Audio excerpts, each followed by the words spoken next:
Thank you. So all familiar faces to you now. James, Natalie, Abhijit, Fiona, Stephen, and Danielle are here to join us. In the app, you will see that Stephen is a last-minute addition, and you can even see here that many of the questions have come through on the cybersecurity questions. So we've asked Stephen to join us last minute, so thank you. We also have the rest of our subject matter experts that you have heard from today here with us at the front row. So if the questions are not specifically for the panel here, and we did not have enough space for all of our experts, but we have them all here at the front, so don't worry, we will get to all of your questions. All right, let's get started, because there are a lot of questions. The first one, Abhijit, I'm going to come to you. Payments is a hot topic. We gave you 10 minutes earlier to cover the world of payments, so that's not obviously a lot, and there's therefore a lot of things that people want to know.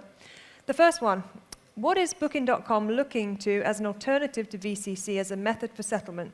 VCCs attract FX, intercharge, VCC tiers paid by hotels, and the all-in-road margins. We need to consider the cost for settlement alongside the commissions we're paying for bookings.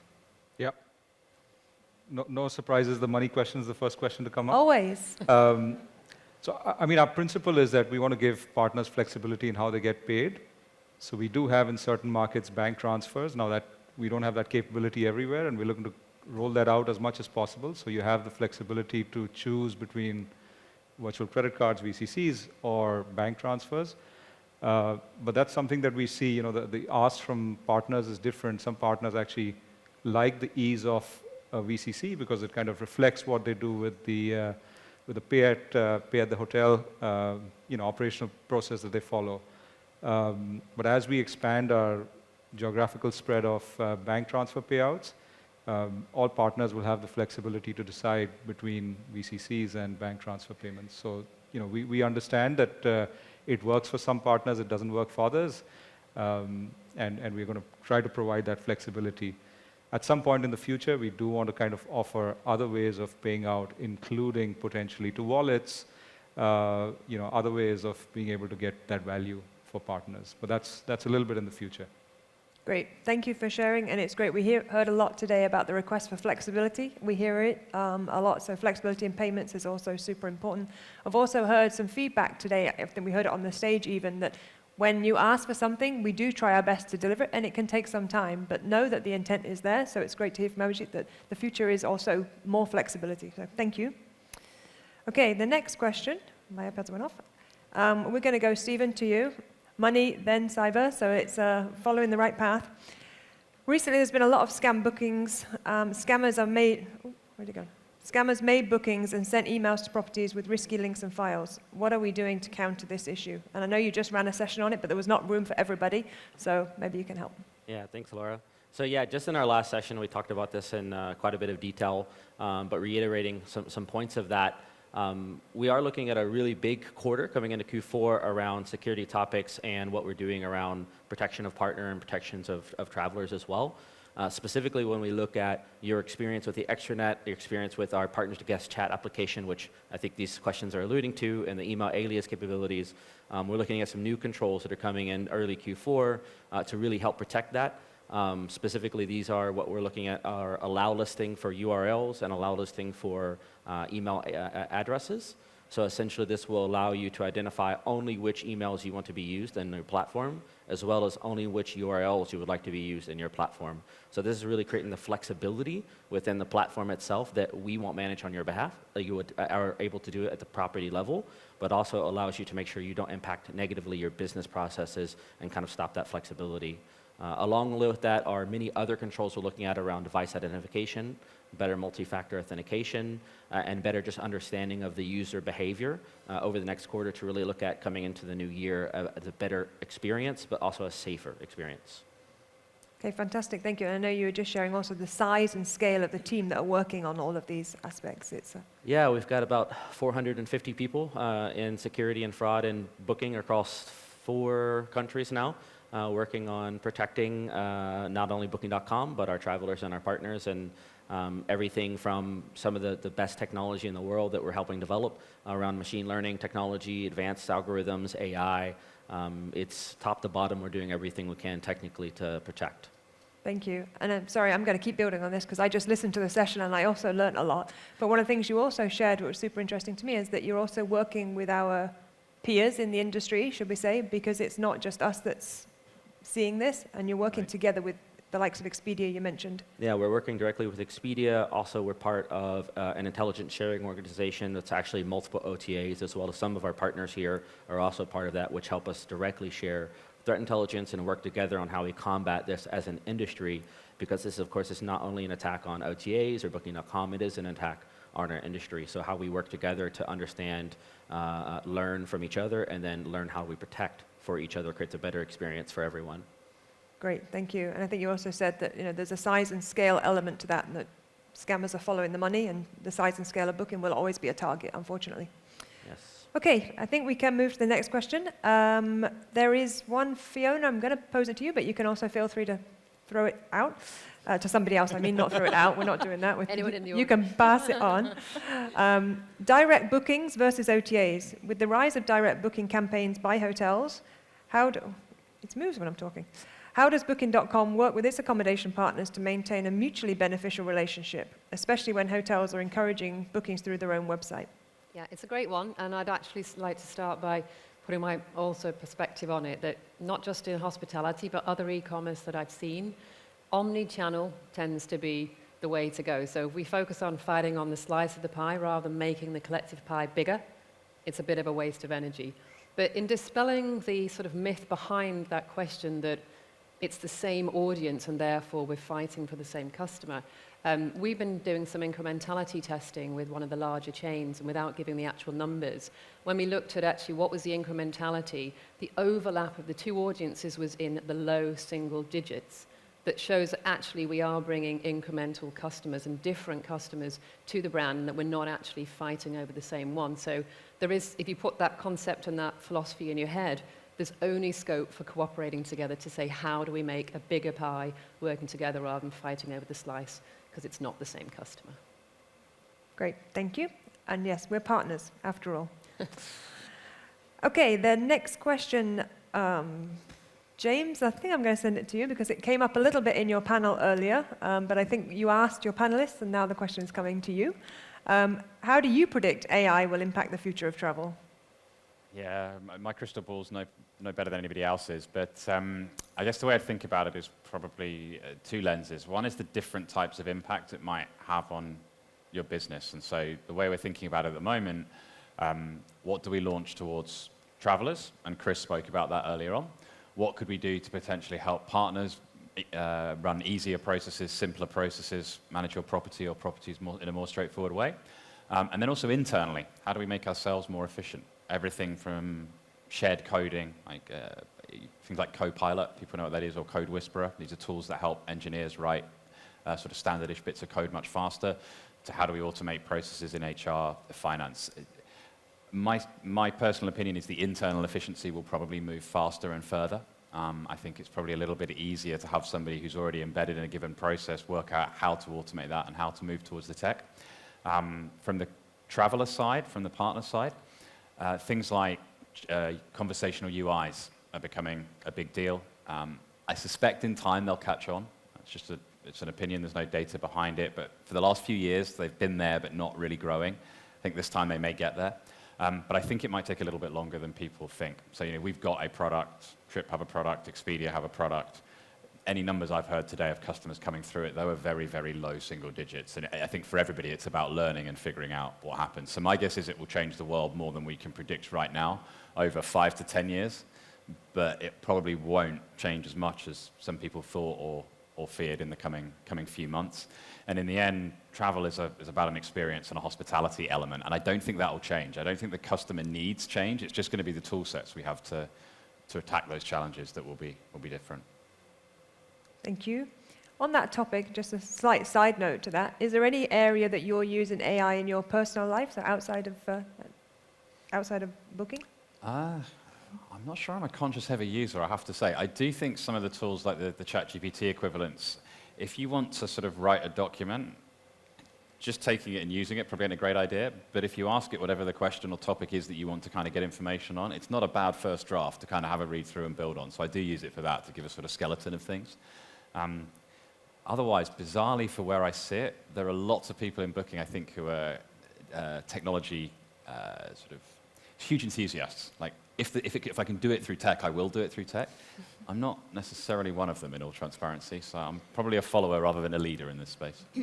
Thankfully, we've got other people who are leaders. Yeah, thank you. I was actually inspired by that question. We did a global town hall, and I don't know if you remember, one of the tech gurus were asked, what do they use it for in their personal life? And I thought one of the cutest stories was one of them mentioned that he has 2 young daughters or 3 young daughters, and they normally do this storytelling. I'll tell a line, you tell a line, you tell a line, and the story builds on itself and goes in all directions. Like that. And he put ChatGPT into it, so that became one of the content providers. So the lines, and then it went in all directions. So I thought that was kind of cool. I like that idea. Yeah, that's good. So it became the 4th child. Like It became a fourth exactly, yeah. And it took it in very different directions, so that was good. Anyway, sorry, I digress. Let's get back to the questions. Fiona, maybe this one also for you. The question is, many of our resorts are located outside of cities, making them less visible in city searches. Our resorts sometimes don't get to show up therefore on your platform, and guests must be very specific about the district that they want to look for. We're keen to find a better solution for non-city located properties. Any suggestions? Yeah, firstly, I think just a data point I could have used in our session earlier, actually, that when we look at actually what works online and in digital versus all the channels together, rural locations, they perform about 38% of the bookings versus 18 or 16 offline. So actually, relatively speaking, digital is a great way to showcase and actually help customers or travelers find those destinations. In terms of what Booking are doing and what we can do more, this is a space where we don't have the final answer, but we have a team, quite a large team in our content agency area, looking at our machine learning in the area of geo-tagging, etc.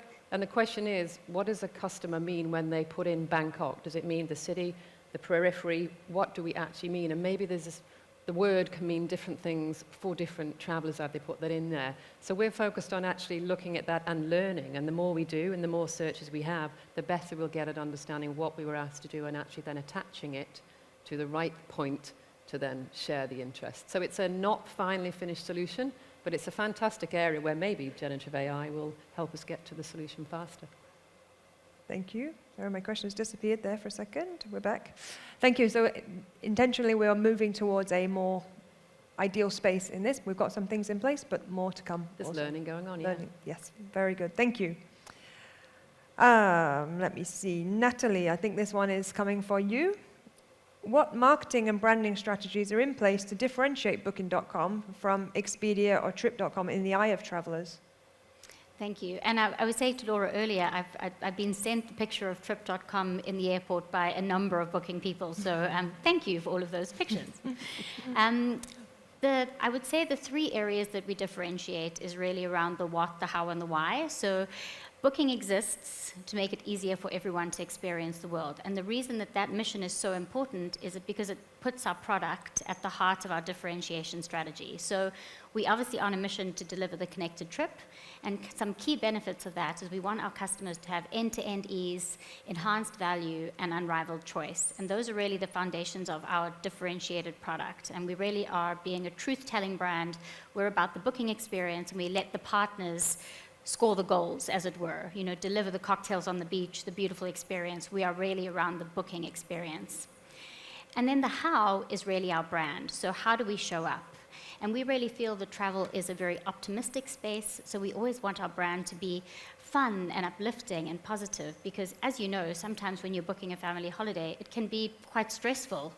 And we want Booking to enable technology to help those booking experiences be easy and enjoyable and unstress related.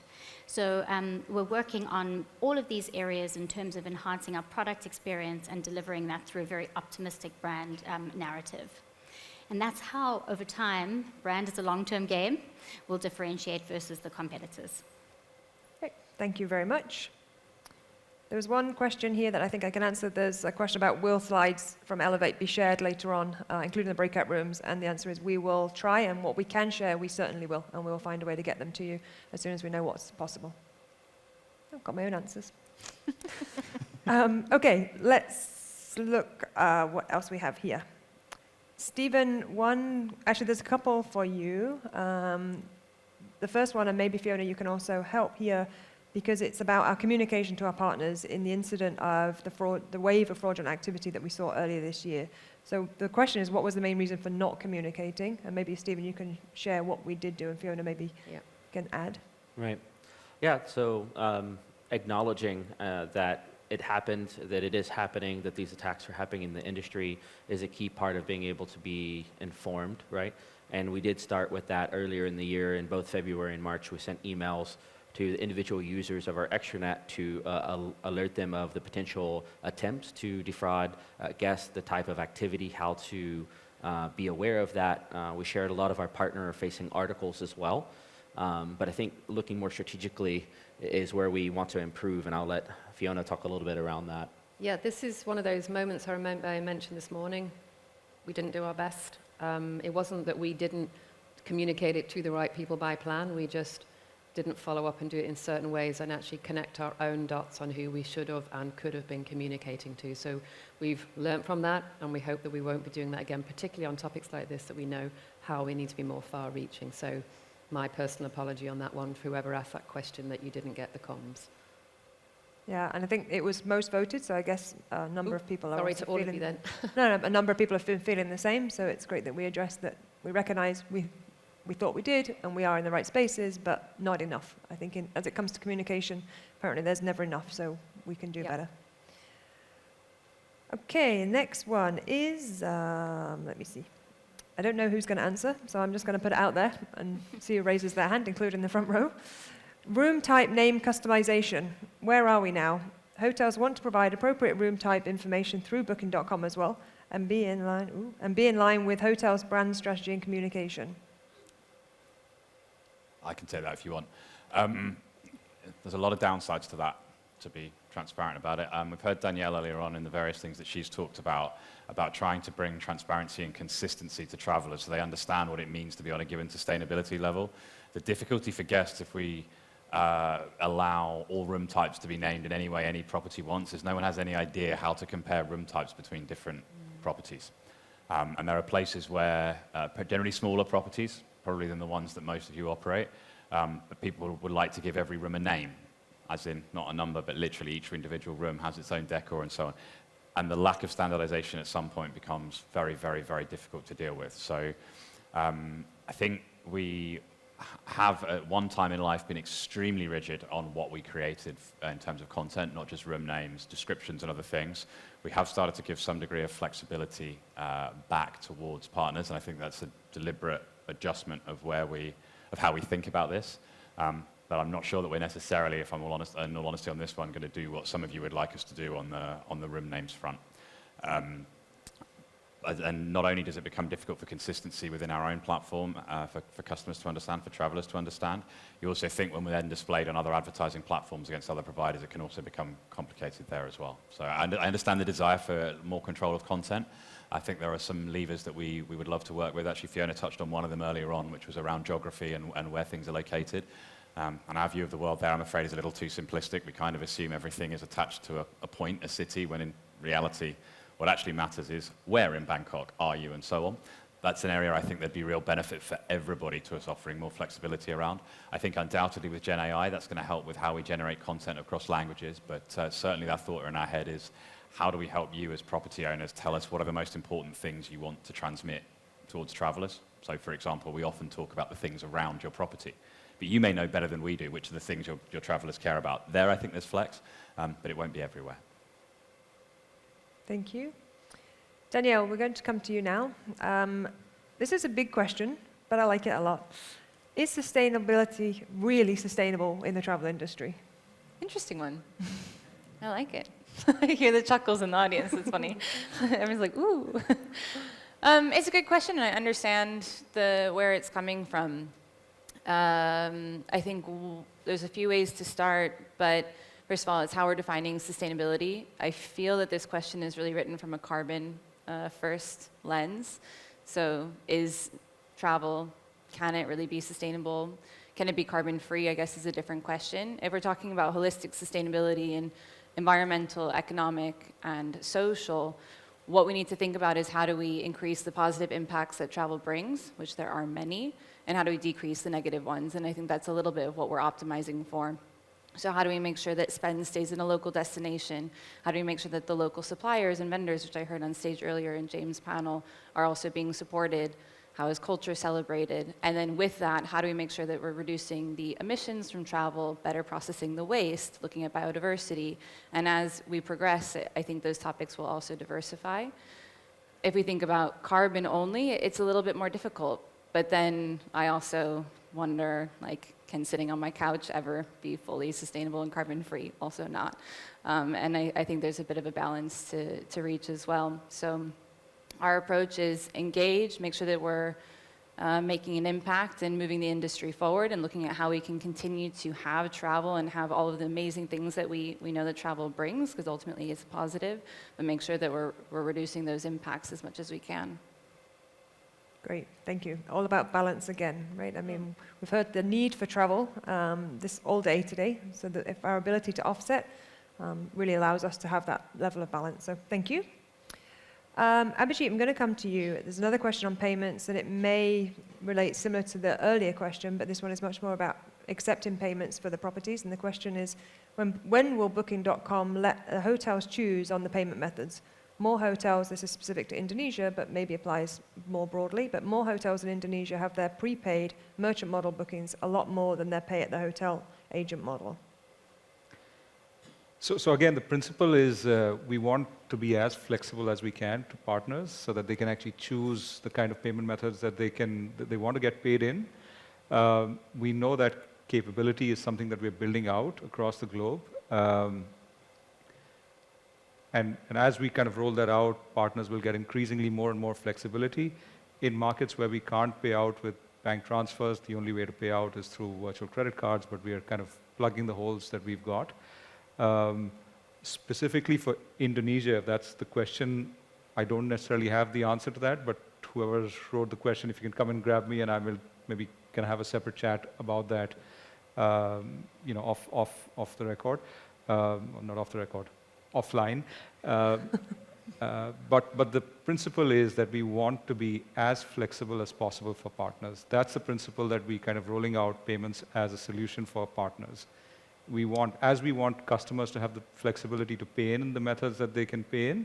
We want the same flexibility for partners to be able to receive payments in the method that they want to. Great. If I can build on that, at the moment globally, there's very much a bias that Booking takes the payment more often when it's a prepay reservation, not when it's going to be paid at the property. And that's conscious and that's very intentional. And it's driven by at least two things. The first of which is from a consumer, from a traveler perspective. Often if you travel, you're going to a place that you may not have been before, you're going to a property you don't know, and you may know Booking. And where you're a bit more worried is when your payment information is taken and transmitted. And so actually from a conversion perspective, which benefits all of us, it's positive for us to take payments for those reservations that need to be paid now. It doesn't apply in the same way if they're going to come and pay at check-in. The second reason is to do with authentication. And there's a particular law in Europe, but in general, it's becoming more and more required for you to have additional information to actually charge a credit card. And really, that requires you to have the guest either on the other end of your screen or on the other side of your desk to take the payment. And often, you make a booking and you owe payment in 2 weeks' time. But at least in Europe these days, it's borderline impossible for a property to charge a card 2 weeks after the reservation was made. And that's all to do with looking at security and compliance going back to where we were. So while I agree flexibility is what we'll nudge to, there's also some quite good economic and security reasons why forever we will probably bias to want to have Booking take the money a bit more often when the guest is paying now or between now and check-in. And we probably aren't necessarily see as many benefits from us stepping in when it's pay at property or pay at check-in. Great, thank you. Now the next question is, I don't know, James, if you'll take it, but I also see we've got our experts on the front row, Jeremy and John, as it relates to strategic partnerships. So I think we have a mic around here somewhere, maybe, just in case it goes to Jeremy or John. Or maybe a mic will appear now that I've said it. It will, there we go, it's coming. Okay, the question is that I heard that you have contracts with many B2B partners, so I'd like to know how you control them to make sure that they're not showing lower rates than you have already on Booking.com. Hi everyone, if you have not met me yet, my name's Jeremy, I work in partnerships. So I want to maybe unpack the question a little bit. I don't like the word control our demand partners. That's not what we do. But in the B2B space, we're specifically talking about the distribution of our rates via various API solutions. And those APIs are usually bound by very strict rules of engagement and distribution rules. So some of those rules are put onto us by our supply partners, and some are from our demand partners. So basically, I think there's maybe two components that we would deem important is what are the rules of engagement with each specific demand partner, how we implement those controls in our products or on the API, which hides behind a variety of settings to ensure that the right rate is distributed to the right partner along with the content, etc. And then perhaps the other point I would mention would be around partnerships department. I mentioned it's quite small, but we have 57 people in operations who look after contracting, payments, auditing, and one of their responsibilities also in a reactive fashion, if you spot, for instance, rates that would be out of parity or breaking said rules of engagement, that audit takes place and then reactive measures are taken into account.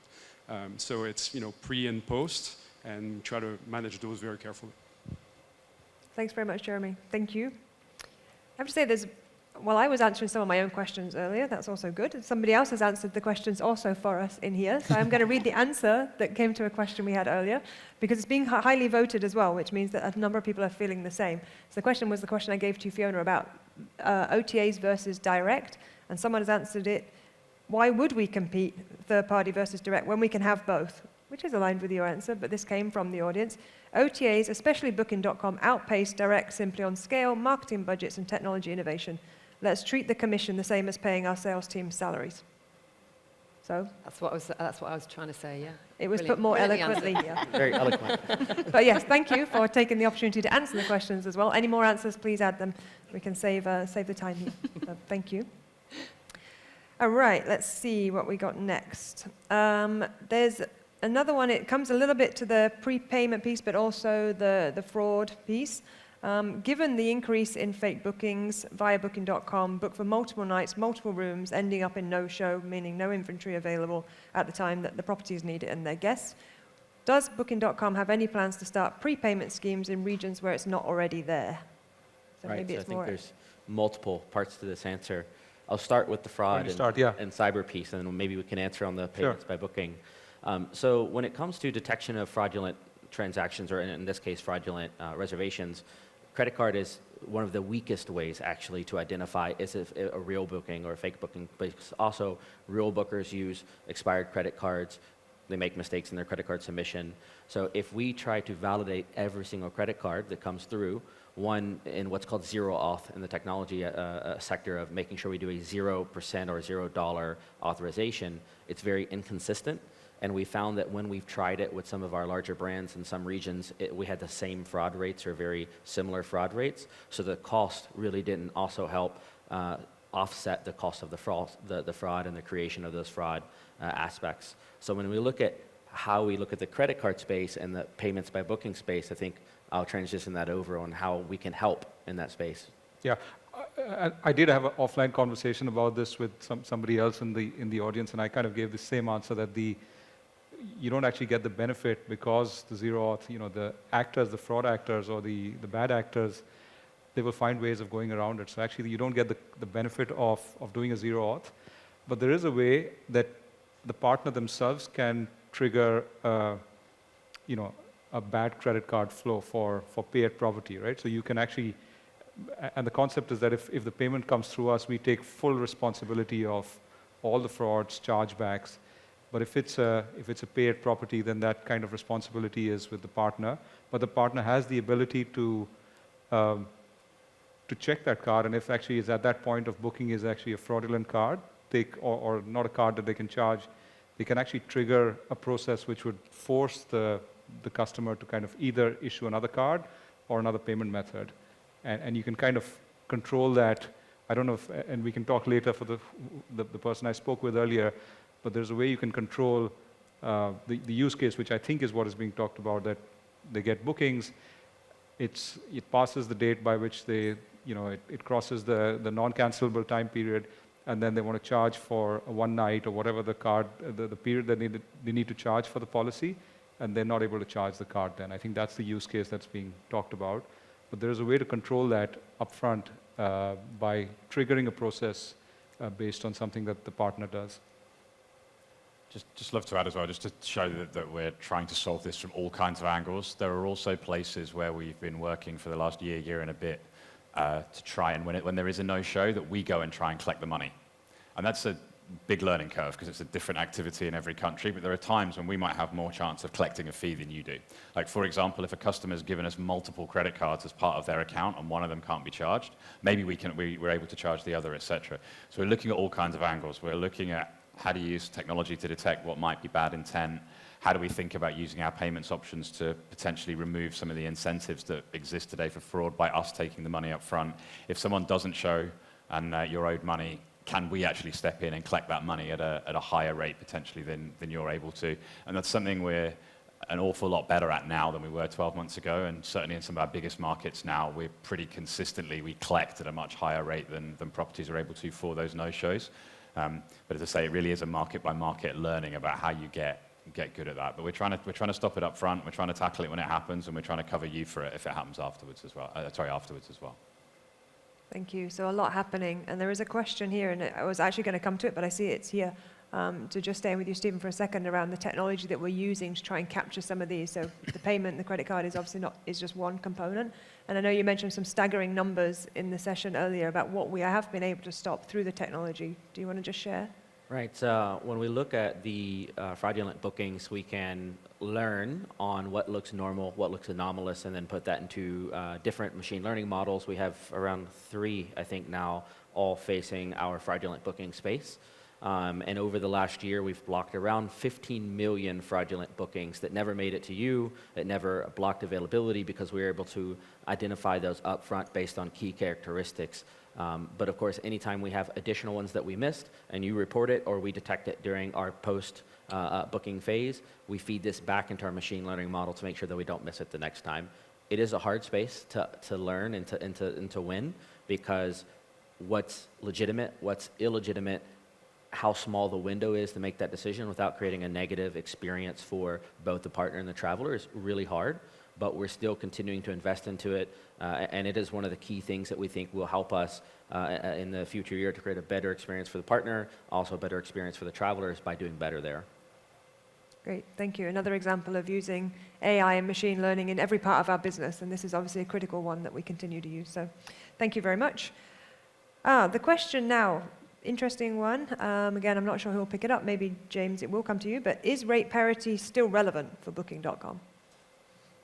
Absolutely. I mean, it's let's step it away from the actual specifics of parity. It matters to us that we deliver value and quality across both sides of our marketplace. And from a traveler, that means that you want to get a good experience, but it wants to mean you get a good and a fair price. So, I mean, price is always going to matter to all of us at all stages of the ecosystem.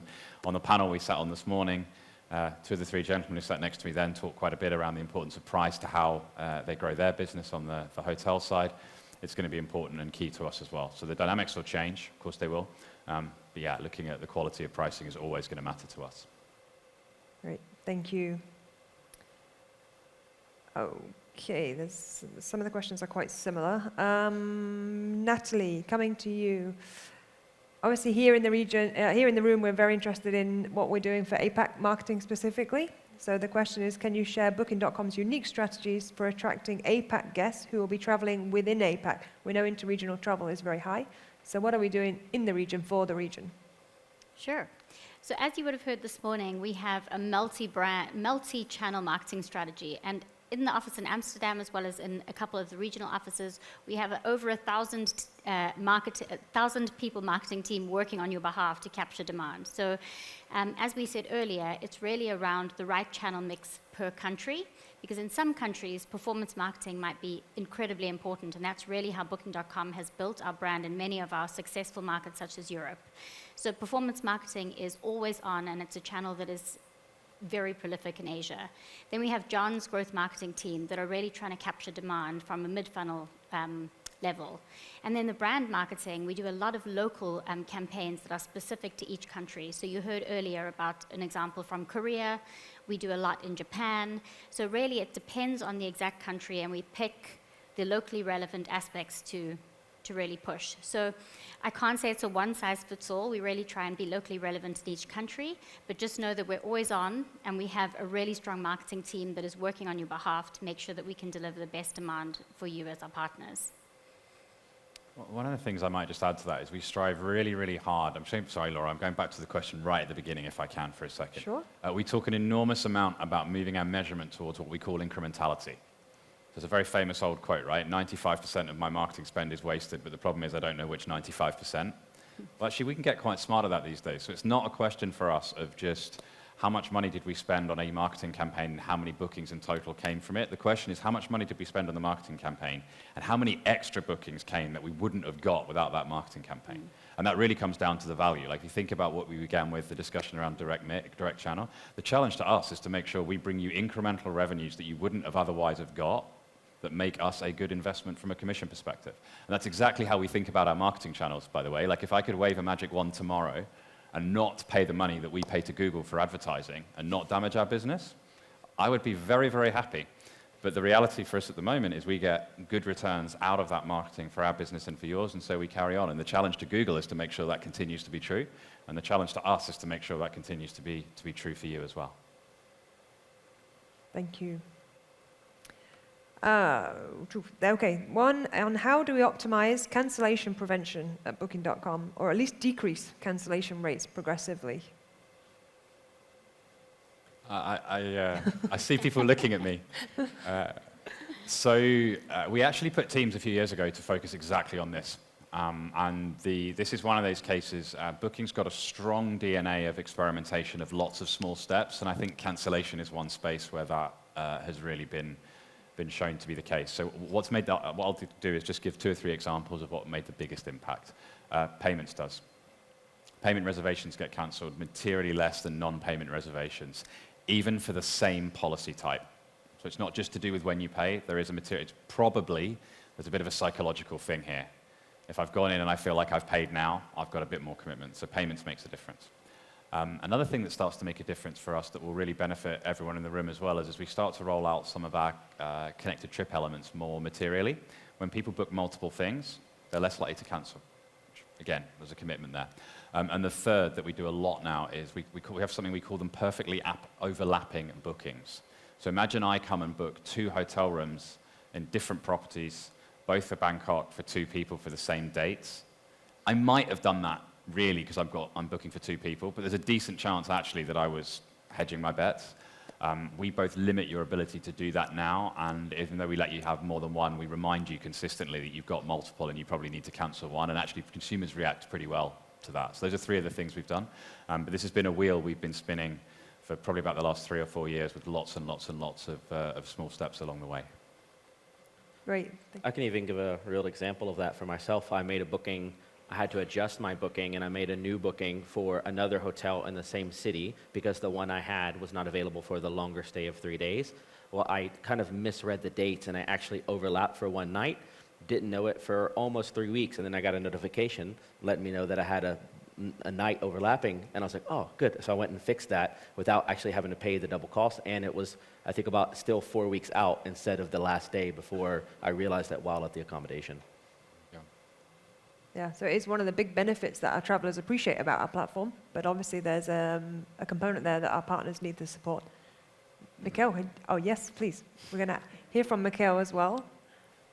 Introduce yourself as well, Mikhail. Yeah, Mikhail, Central Partner Services, Amsterdam, Commercial Excellence.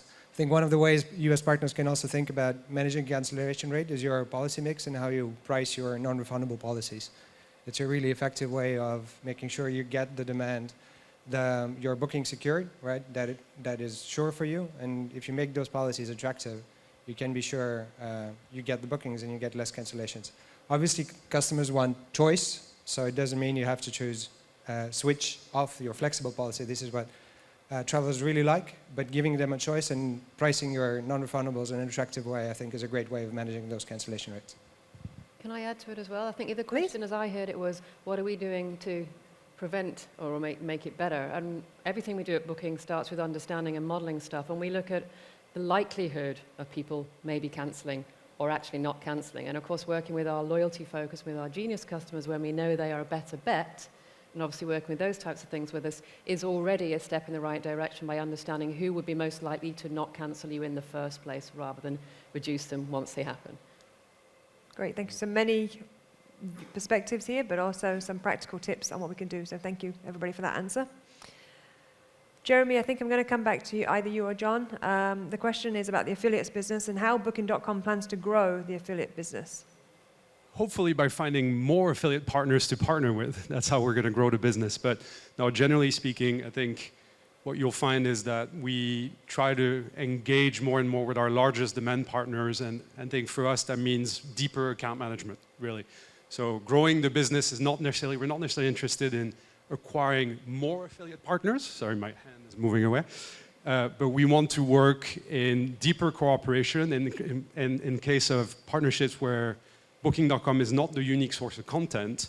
We actually want to work in more effective ways to increase our share of wallet, really. So I think that's the key. Like growing the business doesn't necessarily come with additional scale in terms of number of partner, but a deeper, more integrated partnerships with our commercial teams and yourselves, our demand partners are in the room, and to achieve basically bigger results, right? If that makes sense. Before you go, I mentioned incrementality a few minutes ago, and we had questions about rates in B2B platforms, which is frankly starting to talk around demand partner behavior as well. How do you think about the types of the affiliates that bring most value, us to them, them to us, them to supply partners, et cetera? Because it could almost sound as, hey, we're going to grow under any intention, and I don't think that's how it's a great question. I think we briefly touched on it in the partnerships breakout, is how we view incrementality is in comparison with what I call the mothership. So really trying to focus on the pocket of users and traffic that would not necessarily be interacting with Booking.com direct. So that's really a little bit the strategy around our incrementality, as in if our demand partner was not there, we would not be able to capture that traffic and deliver it to you. So that's really a little bit the cornerstone of the strategy moving forward. Awesome, thank you very much. Okay, we only have a few minutes left, and unfortunately many questions, but we will all be around this evening, so please, if your question did not get answered, find any one of the booking team and try and get them answered. But James, I'm going to come to you again and apologize, many are coming your way. But there's one here that is about the nature of our relationship with our sister brand. Obviously, within our booking group, we have multiple brands, but here in the region, we feel and see mostly our sister brand, Agoda. So the nature of our relationship, and why do we allow some cross bookings? And why do we, sorry? Allow some cross bookings, so bookings on Agoda. Gotcha. So each of our brands, if you like, fills a slightly different space for us around the world in the type of reservations and the strengths that they have and the products that they've developed. So Agoda, for example, tends to be a bit stronger than Booking is in shorter stay, bit more last minute, more domestic. Lots of markets in Asia are extremely price, coupon, credit type sensitive, and their capabilities that Agoda have developed very, very well. Booking tends to do a little bit better internationally, tends to be a bit at higher price points, longer book windows, etc. So there's a complementary nature to that, and that's part of why we continue to run multiple brands in the region, and indeed we do in the United States as well. Booking.com and Priceline are both very much active in the US. And those brands are global, but really it's Booking and Agoda in Asia, Booking and Priceline in the US, and in Booking in Europe. Why do we do the supply? I mean, we've just discussed the fact that we have demand partners that we work with to bring incremental demand to Booking.com and to supply partners. Well, why wouldn't we do that within the group at the end of the day? And so we do indeed do some inventory sharing between Booking and Agoda. We take some inventory from Agoda. Agoda takes some inventory from us. Same true with Priceline is true with Priceline, but we do so under clear agreements. So the gating, if you like, of a piece of inventory that was collected is then applied under the other brands. But in the end, it gives breadth of selection to travelers. And a really interesting data point that I found incredibly counterintuitive when I joined Booking, but is true, is as you add properties to a user's search to a destination, you would obviously expect that there's a degree of dilution, if you like those new properties get some bookings that and they take them away from the old one. Well, one thing we see is that when a destination adds more and more properties, the actual conversion rate of that destination goes up because the consumer feels like they've got a great breadth of choice. So going back to Fiona's metaphor earlier of not trying to take a bigger piece of the cake, but trying to make the cake bigger, this actually makes the cake bigger. Perfect, thank you. I know it's a burning question on many people's minds, so it's great to hear that it's a strategic decision to run them to make sure that that pie gets bigger for everybody here in the room and certainly for our travelers as well. I think on that, we are exactly at time. Like I say, there's another 30 questions here, and we could be here all night, but we're also now standing between all of you, drinks, dinner, and the enjoyable celebration tonight. So with that, I'm going to thank the panelists and those that stepped in from the front row. So James, Natalie, Abhijit, Fiona, Stephen, and Danielle, thank you so much. Jeremy and Mikhail, thank you.